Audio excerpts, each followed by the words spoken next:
এটাকে আমার জ্ঞানের জায়গা থেকে তো জবাব দিতে পারবো না, কিন্তু আমার একটা ডেফিনেটলি আমাদের একটা উদ্দেশ্য আছে যে মুক্তাকে আমরা আরো গোছানো একটা প্রতিষ্ঠানে পরিণত করতে চাই এবং এটাকে একটা স্বয়ংসম্পূর্ণ বিজনেস, এবং আমি বলবো বিজনেস বলতে আমি সোশ্যাল বিজনেসের কথাই বলবো, কারণ এখান থেকে প্রফিট তো কারো ব্যক্তির কাছে যাবে, এই প্রফিটটা তো ইনস্টিটিউশনের ভিতরে থাকে এবং সেই সংজ্ঞার ভিতরে এটা সামাজিক ব্যবসা, ঠিক আছে, এবং এটাকে উন্নত মানে নিয়ে যেতে হবে, এটার এমপ্লয়মেন্ট বৃদ্ধি করতে হবে এবং সবচেয়ে বড় আমার জন্য সবচেয়ে গুরুত্বপূর্ণ আমরা পরিবেশ রক্ষা করে এই কাজটা করতে চাই।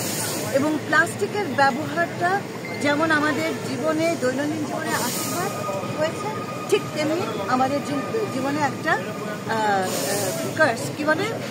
অভিশাপ, একটি অভিশাপ বলে। এবং যেমন ধরো আমরা রিসাইকেল করার বিষয়টা আমি খুবই আগ্রহী,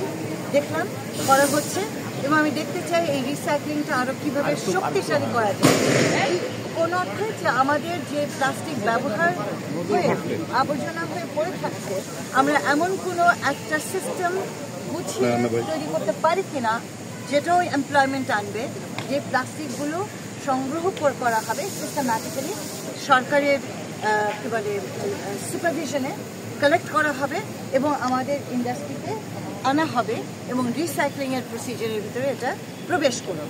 যেটা কিনতে হবে বাইরে থেকে সেটা কিনতে হবে, কিন্তু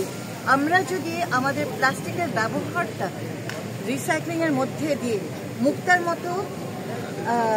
শিল্প কারখানার ভিতরে আমরা কাজে লাগাতে পারি, আমার পরিবেশ রক্ষা হয়, আমার খরচ কমে যায়, আমার এমপ্লয়মেন্ট বাড়ে এবং এটা